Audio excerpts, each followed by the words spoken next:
My name is Jess Cervellon, and I'm super excited to bring you my new podcast, The Juice with Jess. This podcast is going to be about everything in your customer's journey. We're talking acquisition, awareness, making that purchase, retaining that customer, bringing them back around, and everything in between.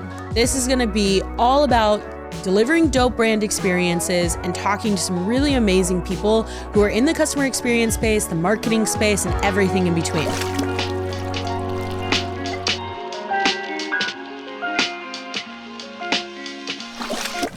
Welcome back to another episode of The Juice with me, Jess.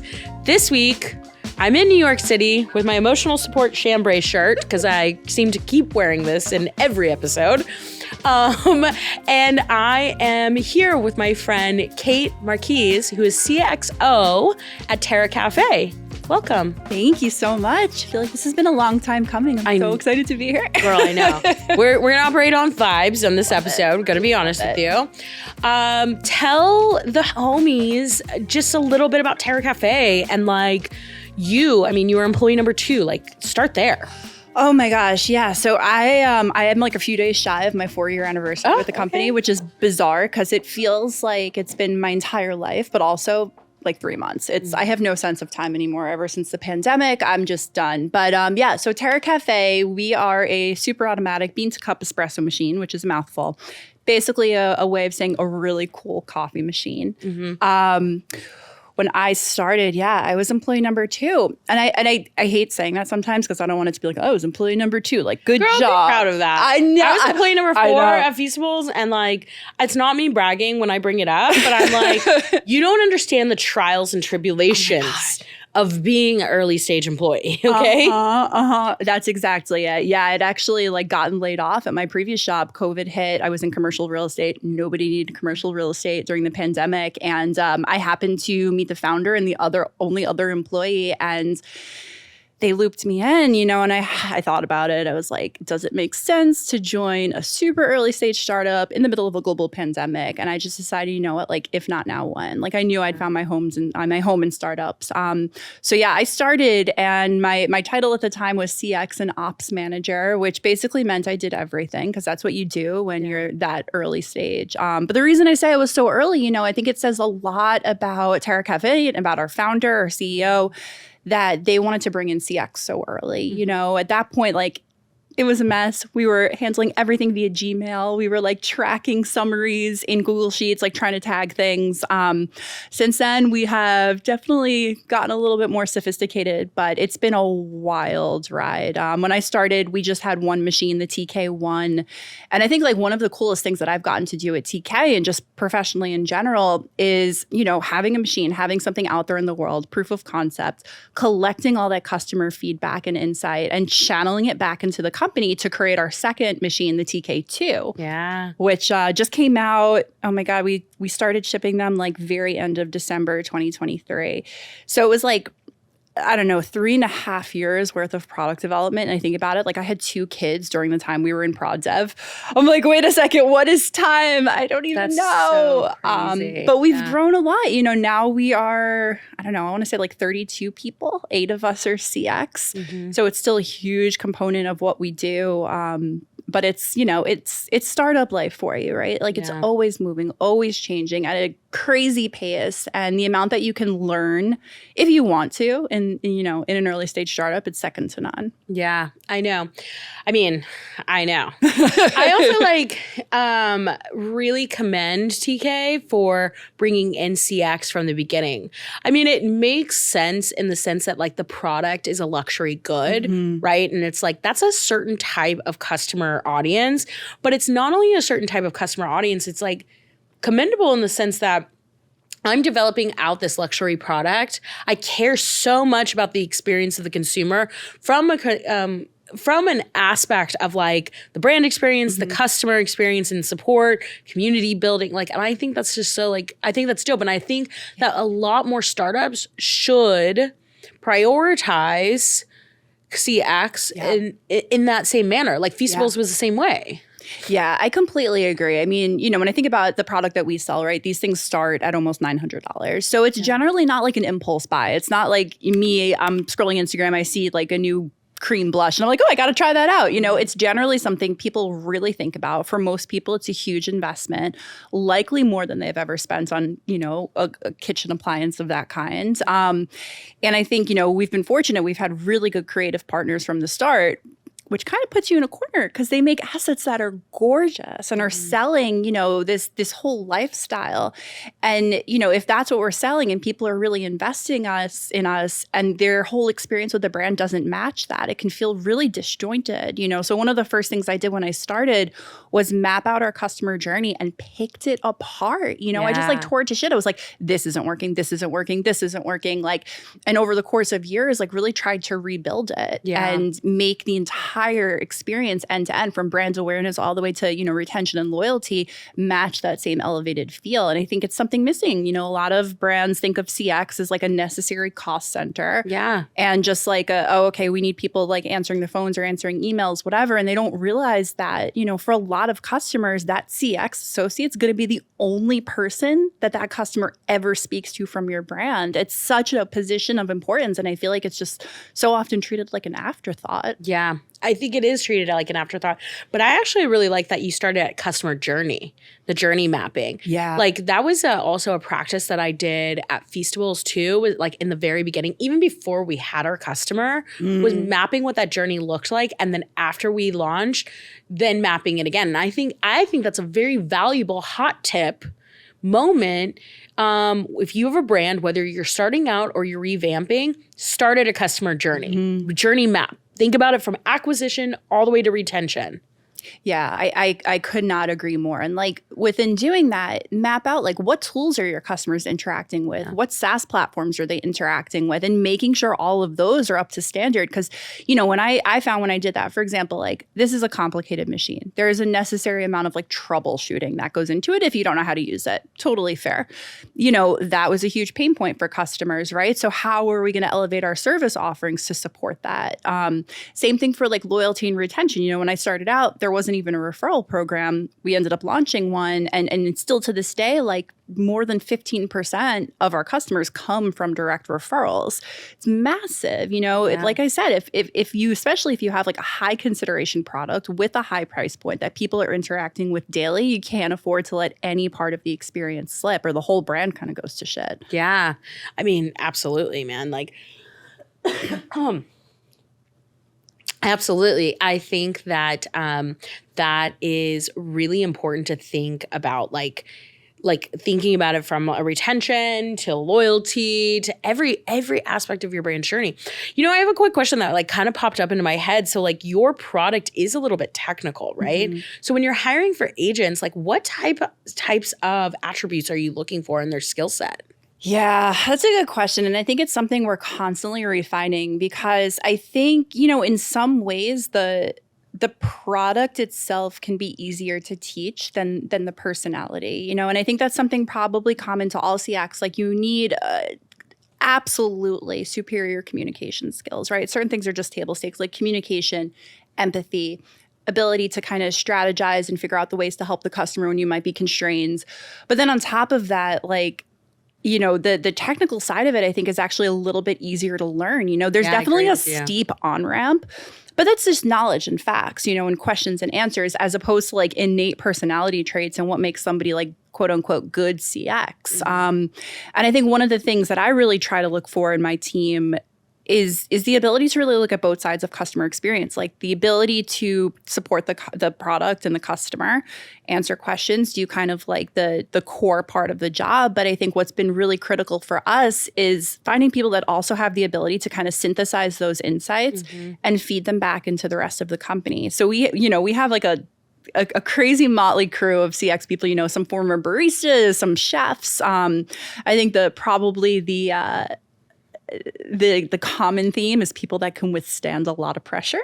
But, people are constantly kind of finding what is their specialty going to be within TK and how are they going to take all of that customer gold and then help the rest of the organization kind of grow around it, whether it's product development or new recipes or, finding new softwares to let us more efficiently serve customers. Everybody kind of finds their niche. Yeah. I think it's so interesting when you it's it's a different type of customer service or a customer experience, like individual, right? Because we talk so much about, customer service, like you have to display a lot of empathy, a lot of patience, like all these things, right? And it's not just about order support. I think with you, it's like there's like so much patience, right? In like walking through technical support, right? Yeah. And so I think, I just think it's interesting. I don't necessarily want to say it's a different skill set, but it's a different type of like mindset because I come from B2B CX. Yeah. And like, that's very technical. It's like very like, troubleshooting, right? And it's the same type. What channels do you guys have? So, hot topic. Right now, pretty much just email and contact form. We used to have phone lines. We had to close them about a year ago because we outgrew our ability to service them. 2023 was a hard year, I think, for a lot of startups. The fundraising landscape was brutal. Yeah. We were not in a position to scale our CX team, in tandem with our installed base. But we are in a much better position now. We're actually reopening phone lines in a few weeks. We're working on live chat. We're launching that. We have it. It's kind of all ready to go. We're just getting sign off from various teams on like the way it's going to look on the website. Cool. So we're in a really interesting era, I think, for TK CX. Our own little microcosm of the world is evolving a lot right now. Yeah. It's going to be a busy few months for us. Yeah. What does that evolution look like in the landscape of AI?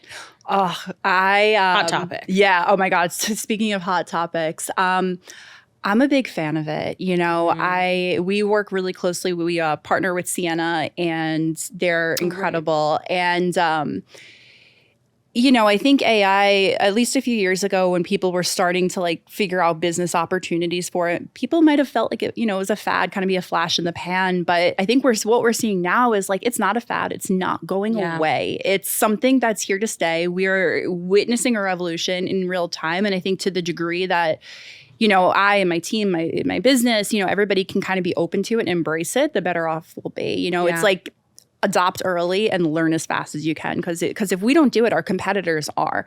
So we definitely leverage AI in a few different ways, and it's serving us really well right now. Well, what I think is interesting is that we've all been really using AI. We just are using it in a different form. Yeah. So like what the Sienna tool is like, and also even like customers KIQ assistant, these are all like AI, like generative AI. And I think that's the difference. So people like don't understand that like generative versus like intent-based are two different things. But we've been using intent-based for a long time. Yeah. Right? Like we're just building the brain in the background. And like people just don't realize that like IVRs on your phone line. Yep. Are very intent-based AI too, Yeah, I mean, we're seeing like, I'm sure there's probably a technical term like second wave AI or third wave AI or something. Yeah. I don't know what it is, Who knows, right? But we're living through it right now. We're in such a crazy time. Like the world is not going to revert back to what it was before what's happening. And, it's been a little tough, I think, like it was a huge topic within TK when we decided to start leveraging AI in the CX space, There's a lot of fear. I think it's very justified. Like, to be fair, there are zero guardrails around any kind of AI use. But we had a lot of conversations, a lot of debates internally. We disclosed that we use AI. You have to. Yeah, exactly. I mean, and if customers want to opt out of it at any point, that's absolutely fine. We can basically put them on like the no AI list, so they will only interact with humans, going forward.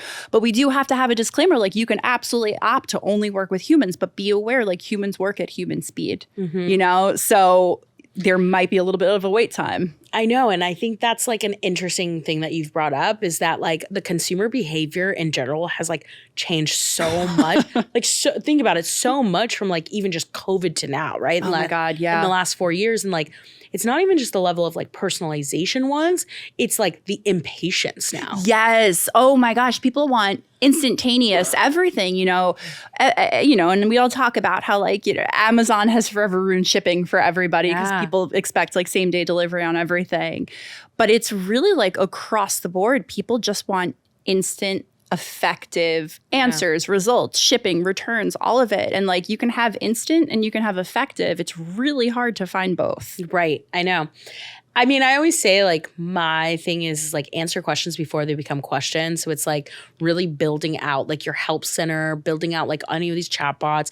Also, but that applies to not only the external customer, but I actually call agents internal customers because like we should be like setting them up for success and servicing them as well, right? Yeah.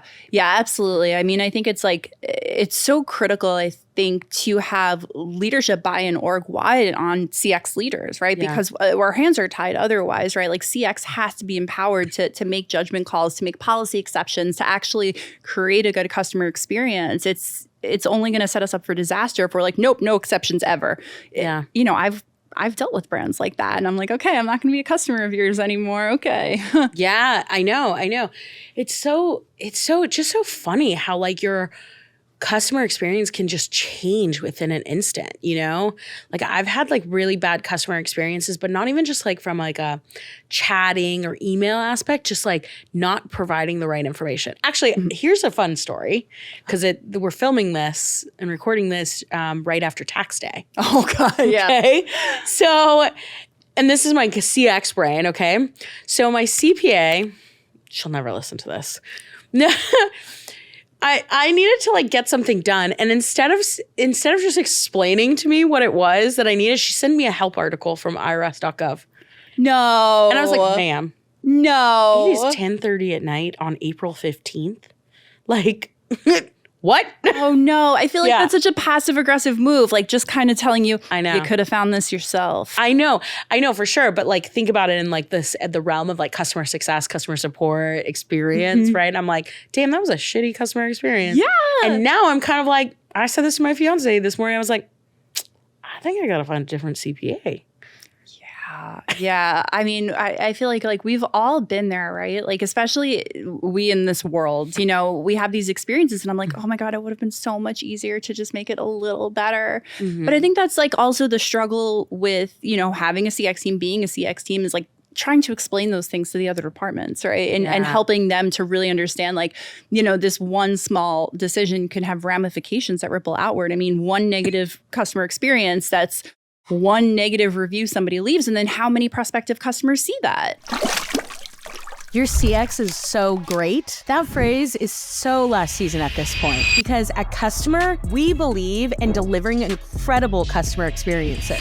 Introducing KIQ Agent Assist, the ultimate CX team AI sidekick built on our CRM to give agents superhero capabilities and efficiency. When building KIQ Agent Assist, we had goals: get rid of long customer wait times and increase the speed of customer resolution. Provide the CS team with real-time data for personalized prompts, delegate mundane tasks for AI, and free up your agents. But we didn't stop there. We wanted to deliver more. Check out KIQ Agent Assist amazing features, the suggested responses, the automatic two-way translation in 53 languages, and conversation summaries. Upgrade your customer experience with KIQ Agent Assist. Try it today and see the difference. Customer delivering incredible CX every time. Yeah, no, I agree with you. Well, that actually brings up a really good point though. Or like a good area that I wanted to talk about, because in the beginning of this, you talked about how you've seen the transition from being like employee number 2, right? And like coming up with TK1 to TK2, right? And like going through that product innovation. I'd love to hear like what type of analytics are you taking from like the CX journey? Like, and not just on support tickets, not just on reviews, and like, and how are you taking some of your analytics and then bringing it back into the company? Yeah, so I think one of the things that we launched, you know, with TK2, so TK1 is not a connected machine. TK2 is a connected machine. So it has an app, it's IoT connected, it can receive like over-the-air updates. It's cool, you know, I mean, the beauty of a connected machine is it's going to get better over time. So in making TK2, we took all of the feedback and insights from TK1 customers, channeled it into TK2. But now with the TK2, we're collecting insights, in real time, channeling them through Jira. The whole CX team has Jira accounts. We're feeding everything to engineering constantly. And then we're releasing real over-the-air updates. Like, the biggest complaint we had about the TK2 was that people were saying, like, drinks aren't hot enough. And, CX was the first group to kind of raise the alarm. Like, hey, this is a real pain point with customers. It's driving, X% of returns. What are we going to do about it? And then engineering, over the last couple of months, ran a bunch of tests, tried to figure out how do we increase, various components. I'm not going to bore you with the technical details of like the machine and ultimately result in a hotter brew. That's an over-the-air update that we launched yesterday. So we're constantly feeding information back to them. We track everything. We use customers. So we track everything in customer, customer type, product type, et cetera. We tag everything. We've got probably way too many tags that could use a spring cleaning. But we always clean our tagging hierarchy, right? But we collect everything, in a voice of the customer, monthly report, surface, relevant themes to various departments. We also really kind of have our hands in everything. Like there's honestly not much that happens at TK without CX insight, input, and then ultimately sign off. Like there's not an email campaign that goes out without us getting eyes on it. There's not a social post that doesn't get our sign off. Like everything that happens because we need, we as the ones who have been talking to our customers, 40 plus hours a week, let's be realistic, like 60 plus hours a week for the last several years. Like we know who they are. We know what resonates with them. And we just constantly have to channel that back into the rest of the business to guide us. Otherwise, like, what are we going to do? Like build stuff no one wants. Yeah. I know. I mean, like, I feel like we preach it all the time as like CX leaders, but it's like, analytics and feedback loops are just like what comes with it, But what's so crazy? I have come across people who have just started tagging. No. After like 5 years. How do they track anything? And I'm like, just not? Yeah, just not. And I'm like, okay. How?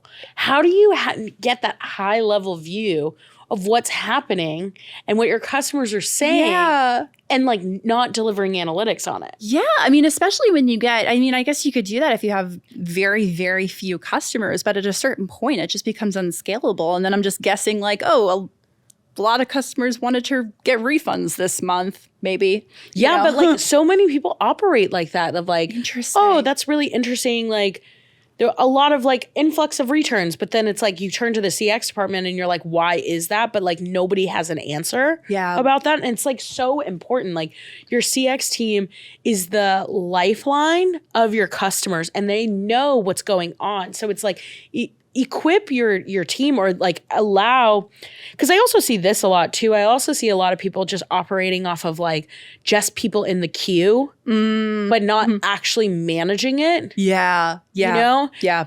So then it's like, how do you get a higher level view if you never equip your team with the ability to even do those things? Yeah. And I think, it's a common misunderstanding with other departments. I think it like somehow gets phrases like, CX just operates off gut feeling. And they don't necessarily have an understanding of how data-driven CX can actually be. That like everything that comes in is tagged and segmented and evaluated and then fed back, And it's not like gut feeling. It's a lot of work that goes into developing like our quote unquote opinions. I mean, yeah, because that's the other thing too, is that like with CX, it's like you can't just go like gut feeling and be like, I love feelings and all these things, right? Because then nobody like will hear you unless you come to the table with data. Right. And speak their language, right? Like when I'm going to my finance team and I'm pressing for something, I'm going to say like, hey, look at this person's lifetime value. I think we should make an exception here. They've got a coffee subscription with us. They've got, a TK1 and a TK2.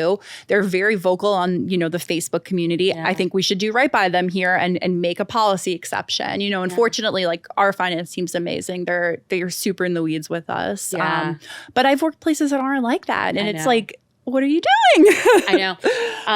Like I definitely have seen brands who are like also on the reverse end of it though, having really great return policies, like 100% happiness guaranteed. But then you show them data of like, people are abusing this. Oh God. Yeah. Like, oh my God. Like Yeah. Maybe we should change some things. I know. I think of that, but like I think of myself, I'm such a hypocrite. Like I use the Honey Google Chrome extension to get discount codes, but then I hate it when our customers do it. I'm like, oh okay, God. Noted. I'm like, Seen okay, that. I see what you're doing because I do it too. Yeah. I mean, yeah. We're all like looking for we're all looking for a little bit of a deal. Everybody wants a deal. Everybody wants a deal. Well, especially if you're dealing with something that's really expensive too. Yeah, I don't blame them for sure. I know. I wasn't that in welcome the offer. Yeah, exactly. Like I'll be honest. Like I wasn't in the market for $1,000 espresso machine before I knew what they were because I started working here. Now I couldn't live without it. Yeah, man, I'll have to get myself one. I'll hook you up. I'll hook you up. Oh, sure. Look at that. On camera, folks. On camera. Okay. I wanted to like switch gears a little bit because, I've seen some celebrities utilizing TK products. And I don't know if it was Kim Kardashian or Kate Hudson. And I can't remember exactly, but like what was your personal holy shit moment when like you saw a celebrity like utilizing your product? Oh my God. So Jimmy Kimmel got in touch with us a few years ago, and he wanted to buy 20 machines to gift to, friends and family. Yeah. And we were like, oh, that's really cool. How awesome. But then random people started popping up here and there with TK1s. Like Jennifer Aniston has a TK1. Courtney Cox has a TK1. And there was this photo posted on social media. I think it was like Kristen Bell and Dax Shepard posted a photo of like, a bunch of friends out in Idaho or something. Yeah. And I looked at this table in the photo, and there were like probably 20 celebrities. And I'm like, holy shit, at least 14 of them have TK1s. Like it's this whole little community, all started by Jimmy Kimmel. He's been a great friend of the brand. Wow, we really love that word of mouth.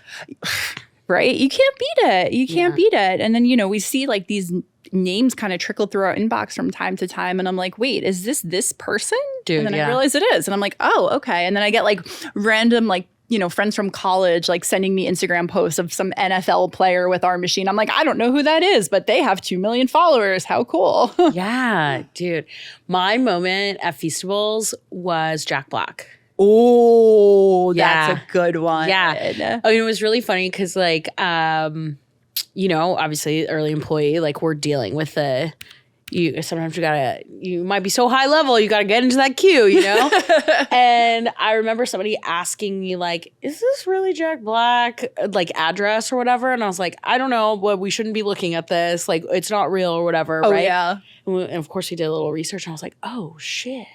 Oh yeah. Turns out Jack Black also lived down the street from me from when I lived in Los Feliz. I was like, oh my God. I know. I love that. Yeah, no, there was a time a while back I had to get on the phone with Courtney Cox to troubleshoot her machine. And I told a friend of mine, I was like, I probably shouldn't be telling you this because she's a huge Friends fan. And I was like, I probably shouldn't be telling anybody outside the company this. But I'm like, I just want to tell you who I was on the phone with earlier today. Oh my God, was she nice? She was so nice. I picture that. So nice. Yeah. I was like, wow, it's not that I wouldn't have expected it, but I was just like pleasantly surprised. I was like, oh, wow, then you're making time for me and you're so kind. This is great. Yeah. Oh, I love those moments. Yeah. That's our celebrity moment, right? Like our little fangirl moment. Right. How do you guys actually deal with like bad influencer moments though? Like, and maybe not influencer, but like, yeah, actually a bad influencer moment. Yeah, it definitely happens from time to time. I remember there was this one influencer that had the machine and it was just some user error, but the milk function wasn't working, which sucks, but is easily correctable. Unfortunately, she posted a bunch of Instagram stories before she reached out to our customer team. So, we see them and, our social team obviously was on it. They saw it right away. We reached out to them. We're like, hey, we'd love to like hop on a quick video call with you. We think we can correct this really easily. And, she luckily was open to it, was receptive, jumped on a video call, fixed it. She posted some nice stories. I'm like, okay, so it doesn't like necessarily correct the potential damage that was done by the initial post. But, I think like I tell my team, right, like anytime a customer has a negative experience with us, like good if they're telling us, right? Because then it gives us the opportunity to turn it around. You have the opportunity to make somebody more of a brand loyalist than you ever would have if you'd never heard from them in the first place. Like, come to me. Like, I want the shit. I want the shit. Yeah, I know. And I think also it makes your brand look real. Yeah. You know? Yeah. Because it's like you can heavily moderate things, right? But not everybody's having such a positive experience, right? And you addressing it is really important. Yeah, I think that's the most important thing. You know, we do our best to kind of stay on top of it. I think, you know, certain platforms are harder than others. Like Reddit is a tough crowd. You know, it's a tough one, man. Like anonymity does funny things to people. Dude, people behind a keyboard like, oh yeah, keyboard warriors, you know, but it's, you know, I guess at the end of the day, right, it is just increasing brands awareness too. Like we're a, I don't know, 5.5, 6-year-old company. We're not super widely known yet. I don't want to say like all publicity is good publicity, but we're getting the name out there, I guess. Yeah, I know. Do you guys like utilize, and this is just a random question I thought of, but like, do you guys utilize any sort of like social listening tools? And like, what's your take on So we don't. And I think it's going to be a big area of opportunity for us this year. You know, historically, like, our marketing team has kind of divided and conquered on social media. And we just hired our first like fully dedicated social media person. I think she started like 2.5 weeks ago. Shout out Hunter. Yeah. You know, and it's interesting. You know, I'm not super versed in the space, honestly. Like I couldn't even tell you like what we should use as opposed to other things, but I'm definitely intrigued by it, especially like with a product like ours that people are posting about, people are talking about. It is like a conversation piece in and of itself. Like, let's see what's out there. To me, like more information, the better. Yeah, I agree with you. So, and that wasn't me like probing you in the question. No, like, no. But so at Feastables, we also like CX with support and community. And like we would do, I had to do these really in-depth like social reports just because I was like also dealing with a creator. Like, of course, there's a lot that happens, right? And so like one of the things that I found, a couple of tools that I've like utilized was like Meltwater and Amplify. Okay. But whichever tool you utilize, right? Like social listening I think is really important. And it's like one of the things that I can like tell other brands now is like, you can look at all these channels because they're coming to you and you can see them because they're owned, right? But what about the people that are not coming to you, right? Right. Right. And here's a really good example, not a problem, but I tweeted one time, I was like, I need help with a Squarespace website. And I didn't tag Squarespace on it. I just said Squarespace in it. And Squarespace commented on that tweet. Wow. So like, but that's the power of social listening, right? Yeah. Is like you capture the things that aren't even being tagged at you. Exactly. Like my favorite place to lurk is in our customer run Facebook groups. Yeah. I check those probably an unhealthy amount, like 4 or 5 times a day. I'm in there just to see like, what are they saying today? And I love it. They're so engaged. It's incredible. Yeah. I mean, well, I think what's interesting about Facebook in general is that like that audience is just so, I mean, it's a lot of people, it's people have more time on their hands. More time, generally like an older demographic, you know, maybe people that are a little less tech savvy. It's definitely an interesting subset of customers. Yeah. Which is interesting because like the Facebook group is a different segment, an older segment, right? Whereas like Twitter's a different segment, Reddit's a different segment, Instagram, you know, and it's like, how do you like lead that CX, you know, like amongst it all? And I think the other thing that we run into too is like a lot of social media teams like run community teams, right? But there needs to be a lot more collaboration between like CX and community. Yeah, and I think just a lot more discourse around like differences in channel, you know, even within CX alone, right? Like I think about the different types of customers that come via contact form versus phones. It's completely different, you know? So if you're too embedded in one, like you're only getting part of the picture. Yeah. Yeah, I totally part of the picture. Yeah. But it goes back to also the point about like analytics too. Yeah. It's like, yes, like utilize all those channels and like your CX channels that you own, right? Give the analytics of it, like your reviews, like any of that stuff, like your retention rates, like all of that stuff. But also like get the perspective on the social channels too. 100%, right? Especially for like a high consideration purchase. Most people are looking, and for any business in general, right? Like if you're looking for funding at any point, the very first thing a prospective investor is going to do is go Google your company and see what people are saying about it. So like you best know what they're saying about it. I didn't really learn that until, I wouldn't say not learn that, but I didn't really understand the importance of it until like much later. Yeah, I mean, brand reputation is everything. And these days, God, I'm aging myself. Like, you know, these days, people have so many platforms to voice opinions that you have to stay on top of it. I know. So many.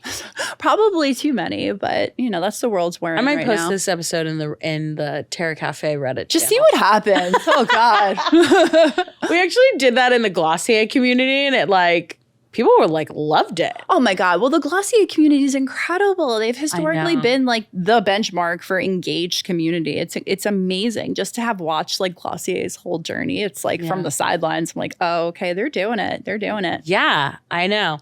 Shout out to Katie. Mm-hmm. She's the baddie at Glossier. Completely switching gears, I would love to talk about this subject because I feel like there's not a lot of executive leadership in CX. And I don't know, like, you know, you're a CXO. Mm-hmm. I've been in a VP CX role. Like these are very high level like roles within a company and very senior leader, but like you don't see them that often. Yeah. How do you motivate your team? Like, it's not that you want your team to like leave, right? But like what, like the time they spent with you on your team is like gearing them up for the future. So like, how do you like motivate your team and like, in sharing with them that there is a career in CX? Yeah. Yeah. You know, it's something I've thought about a lot because I think about, you know, the team I've led over the years, right? And I can think about my top two performers I've ever had on my team. Neither of them is still on my team. Like one of them, shout out Madison. I know, I was about to be like, Madison? Madison, hello, are you listening? You know, Madison left to lead member experience at Sundays. You know, she and I worked together for over 3 years. And at a certain point, I was like, you need to lead your own team. Like you need to build your own thing. Whereas, you know, I had another one on my team, Kylia, who was always kind of like the liaison between CX and marketing. And she at some point, you know, decided I actually want to be in the marketing space. So I'm like, let me do everything I can in my power to help you make that happen. And now, you know, she's been transitioned on to TK's marketing team as the senior manager of community marketing for over a year. Good for her. So I think with CX, you know, it can be positioned sometimes like, oh, it's just an entry-level job, right? Like maybe you've never worked in the corporate space before, but I don't know of any other role that has the potential to have exposure to so many different parts of the company, right? Yeah. Like you're of course dealing with customers. That's the job. But with that, like you get to learn about every facet of the company. You learn your own operations inside out. Yeah. You're constantly learning from the finance team. You know, you're working with marketing on like what you think customers will actually respond to. You learn so much. And from there, like you can move up the chain within CX and get more into people management, or you can go into so many different specialties. Like CX is the best possible launching pad, in my opinion. I agree with you. I absolutely agree with you. I mean, you see a lot of like junior level people come in and then like watch them like just skyrocket, you know? Yeah, it's incredible. And I think especially, you know, if they take an interest early in leveraging customer insights, I mean, the amount of exposure you can get, like, it's just huge. And there's also so many ways to kind of like bring in natural skill sets. Like all of our, you know, YouTube instructional videos are filmed by Tyler on my team. He has a background in like video editing and production. So we're like, great, let's use this, you know? And that just kind of happens over and over again. And people can grow really, really quickly if they want to. Yeah. I also think as CX people, we've kind of become generalists. Oh, yeah. But I kind of love that. I was just having this conversation the other day. Like, I am absolutely a generalist. Like, I know how I function, right? Like, I'm really not a subject matter expert. Like, my superpower is that I can do shit really fast and learn really fast, which makes me suited for early stage startups, you know? Yeah. But I think, you know, being a generalist within CX is huge because you have so many different touch points with different parts of the org that if you can like successfully navigate that, you'll just skyrocket. Yeah. Yeah, I agree with you. I think like the trajectory could go anywhere. You know what I mean? It's like, okay, you end up in like the Qs and CX, but like you can stay within CX, you can go do the things, or you can even go into like, I don't know, supply chain. Oh yeah, absolutely. You know? Like I have, Olga on my team, right? She's, CX, but then she also works a couple of days a week with our engineering team, doing like product testing and development. I'm like, wait, what? How did this even happen? Who knows? Yeah. She's amazing. She's a former barista and now she's just kind of like a part-time engineer. Okay. Yeah. It's incredible. And she's crushing it. Yeah, I love that. I love that. I have a quick random question for you. Love it. What's your favorite TK coffee drink to make? Oh, Favorite recipe? Yeah. Do I have time or no time? You have a lot of time. Okay. So Well, in my book, a lot of time. all right. So in life, what I typically drink, right? Because I have a 2-year-old and a 1-year-old at home. I am just dumping espresso shots over ice, right? Yeah. I just want caffeine in my bloodstream instantly when I wake up. Yeah. If it's a weekend, I'm not in a rush. I love tandem time and temperature medium roast beans. Okay. Over ice. I'm an iced coffee gal with frothed oat milk. So good. A little bit of cinnamon on top. Perfect. Oh, yeah. Ooh, So good. Yeah. So good. Yeah, I'm an iced coffee all year round person. I mean, same. And I live in Chicago. What is your favorite piece of customer feedback that you've gotten from Oh, that's like such a good gets question. you out of bed every day? Oh my You're gosh. like, dang, yeah. Yeah. I'll be honest with you. It's the negative customers. Dude, that really gets you out of bed every day. I love nothing more than, getting on a video call with somebody who's so frustrated, so infuriated, and helping them and turning it around. And by the end of the call, they're like, oh my God, thank you so much. I didn't know this would work. I'm like, yeah, no shit. That's what I'm here for. Are like a certain personality behind a keyboard. Yeah, it's so true. It's so true. It's there's probably something deeply wrong with me. I love escalations. Oh God, I don't like I'll deal with escalations. Like I will take into escalation before my team any day. Yeah. Because I will like protect my team. Yes. But it's just like, I don't. Maybe because I worked in the banking industry. Oh God, yeah. I can't even imagine. And like money is a very sensitive subject in anybody's life, right? Yeah. And so like the escalations you deal with there is like kind of like catastrophic and like just kind of sucks. Yeah. But like, oh man, I remember, dealing with like older people who got scammed. Oh, that's so sad. I know. Oh no. And don't worry, I fixed it. I had no doubts. I fixed it. But you know what I mean? Like so upset.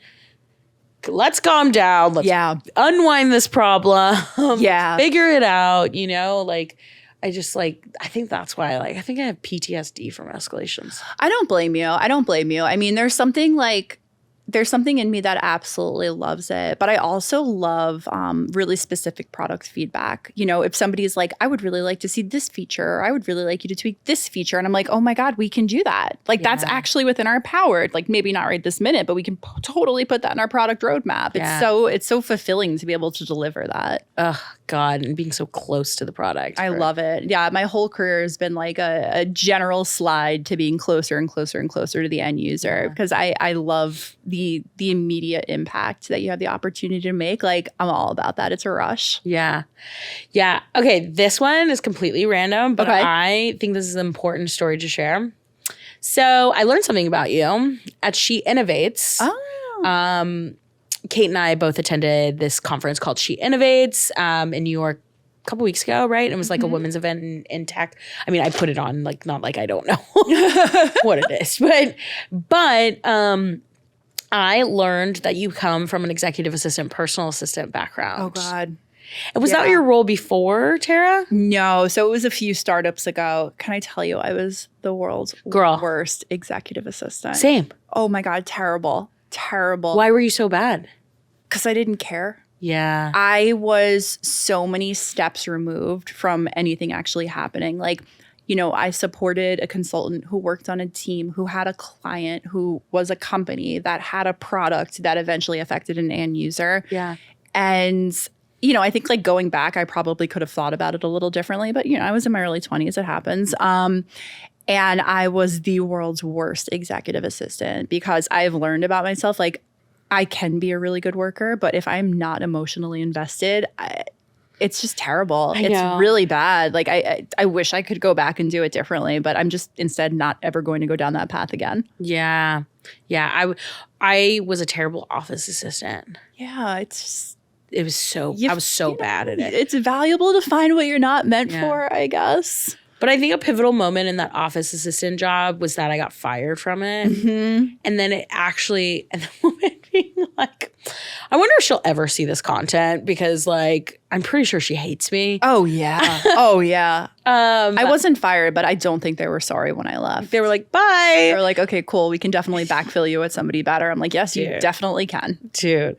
So this office assistant job, she basically was like, yeah, you're not really good at the details. Which is ironic right now. Isn't that crazy? Like now I can crush. But like before, I mean, I had the same brain. I was the same person. I just didn't care. And that was the only difference. Yeah. So sick. I know. It's like we really gotta care a lot about it. For sure. I wouldn't say I didn't care about it. I cared about it, but I also like didn't care. Yeah, it was like I get it. I just like wasn't good at it. And then I also was a personal assistant for like a eyewear company, like a couple, right? Okay. And I really liked a couple, but I hated what I was doing. Yeah. Like they were trying to put me through like optician classes and I'm like, what? Like I was like, okay, this doesn't align. Nice little side path. Yeah, I know. But but like take me to a Warby Parker and I'll tell you about some glasses, okay? And I'll tell you about the PD and like the distance between your pupils. Like it's so weird. Okay. Well, I learned something new today. There you go. That's it. That's it. You got to do it. I know. You learn a little bit about a lot. Okay, last question. You ready? I'm ready. What is the best brand experience you've had in the last 6 months? Oh, in the last 6 months. Oh my gosh. Wow. In the last 6 months. That's really tough. Okay. Is it not the Starbucks situation? Oh my gosh, I know. I said buck, not bucks. Knock off. I work for a coffee company and I stopped at Starbucks. My best brand experience in the last 6 months. You know what? I'll be honest with you. I think it's been working with the team at Sienna. Ooh, yeah. Yeah. My head immediately went to like, what have I bought in my personal life in the last 6 months? But I think in terms of like brand experiences, there's a lot that's often missed in SaaS in terms of customer experience. And they're doing it right. They're doing it right. It's a brand new one. Yeah, it's not a brand new technology, but in this iteration it is. They're doing it right over there. The onboarding was incredible. The support has been amazing. Our account executive is like second to none. I cannot speak more highly about what they're doing and just like their availability, to help and like guide us through things. This is new territory for us. It is for like most brands using tools like this. Yeah.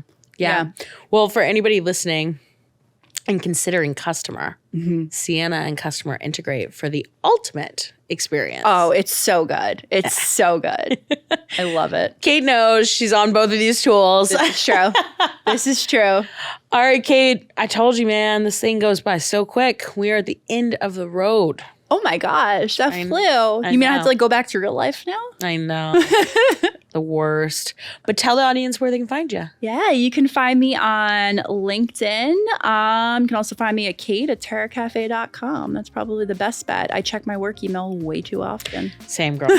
We'll link all contact info for both Cate and Terra Kaffe in the show notes. And I appreciate you coming on today. Thank you so much for having me. You're the best. Thanks. Well, that sounded really egotistical. Not thanks. Accept it. Accept with grace. Everybody out there, I appreciate you tuning in, and we will talk again next week. Toodles. Hey, wow, you made it to the end of the episode. That means that you like me and I like you, which also means you should subscribe to this show.